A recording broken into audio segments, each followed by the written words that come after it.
What's up, guys? So today I went X11 with Sky Strikers Pier. So my matchups, if you guys want to see them, go check out the Twitch VOD at twitch.tv/pack_official_TCG. Before we start the video, I just want to give a huge shout out to my boy James for opening up his shop finally at Gamerschoice. All the information to his store, his website, all the stuff he sells will be in the description box below. He hosted a crazy free tournament, man. 2 cases worth for today, and there will be another one tomorrow as well on Sunday. So, I mean, he's doing a lot for the community. We have over 200 people came. There were people trying to get in last minute that we had to deny as well. So, honestly, this is an awesome thing for the community, and I'm really glad to be a part of it. Yeah, have a good one, bro. So without further ado, I'm gonna get started with the deck profile, guys. I got 7th out of top 16, and yeah. So let's keep it simple. 3 Ray and 2 Rose.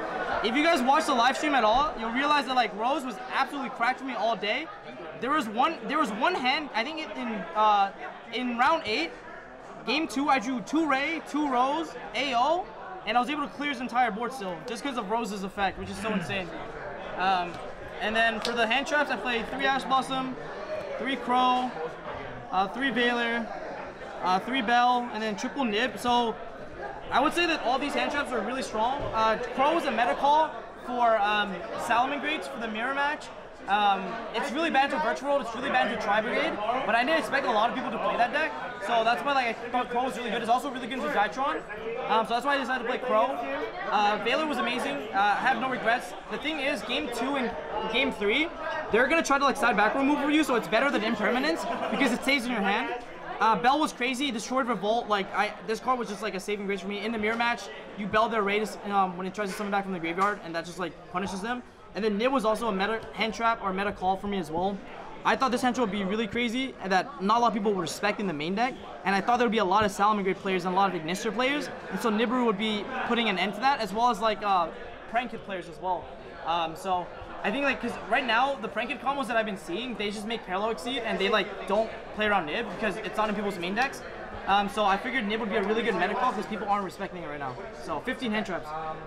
So 20 monsters in total, I guess, with including 15 hand traps, of which is 15 hand traps. For consistency cards, we have 3 Desires, and then for the Sky Striker engine, we got 3 Widow Anchor, double Eagle Booster, double Area 0, double Shark Cannon, Engage, best card in the deck, Terraforming, 1 Hornet Drones, 1 Call By, 1 Multi-Roll, 1 Afterburner, 1 Rhoda for more rays, and then 1 Upstart. So a bunch of 1-ups in the deck, but I'll explain them. Widow Anchor doesn't need explaining. The second Eagle Booster was something that I got convinced to by Ryan Yu last minute, so shout out to Ryan. This card was really good in the mirror match, and it's also really good at protecting your Shizuku to add Engage. It also protects back Kagari to add back Engage, so this card is really crazy. I really like Eagle Booster. I think this card was really nice. I side out the second one sometimes in matchups where it's not needed, but Eagle Booster was definitely MVP. I really like that card. Then we have double Shark Cannon. I was originally playing 3, but I decided to just play 2, and I thought it was enough. It's not good into Tri-Zoo, it's not good into Nyan, or Virtual World. Kindly leave the store. Thank you very much for coming. Next we have double Area 0 and the Terraforming. I mean, this is just consistency cards. We play a lot more Sky Striker names now, so we have a higher chance to hit, so that's the reason. Rhoda's consistency.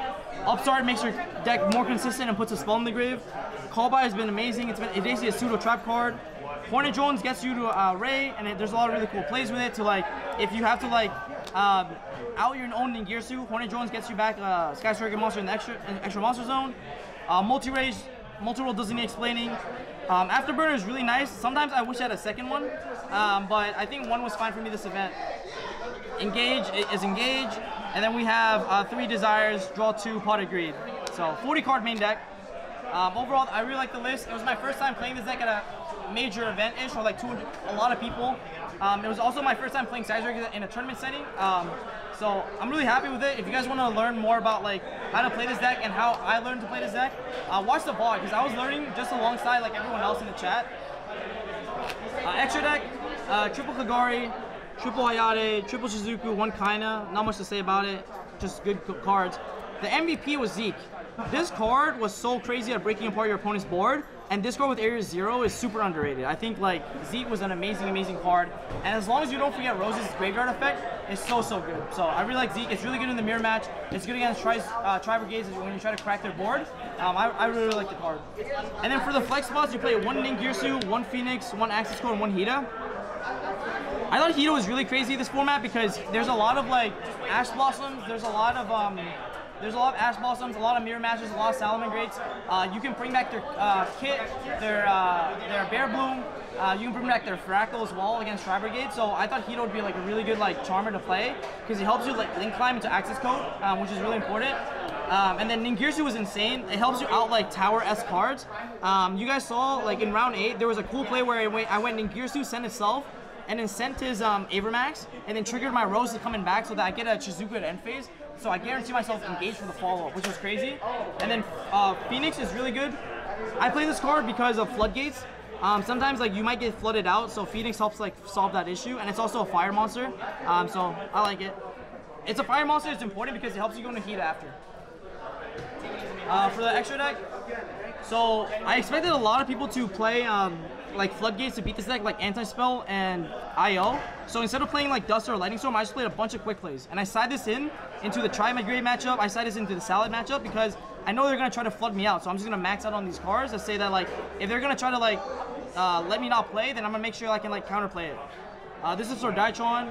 This is for Prank Kids, Tri-Brigade, and it's also for Daitrons. So it covered a lot of really good matchups that were problems for this deck, such as like Prank Kids and Tri-Brigades. That matchup is really hard. It's also really strong into Virtual World by hitting their Quinglong.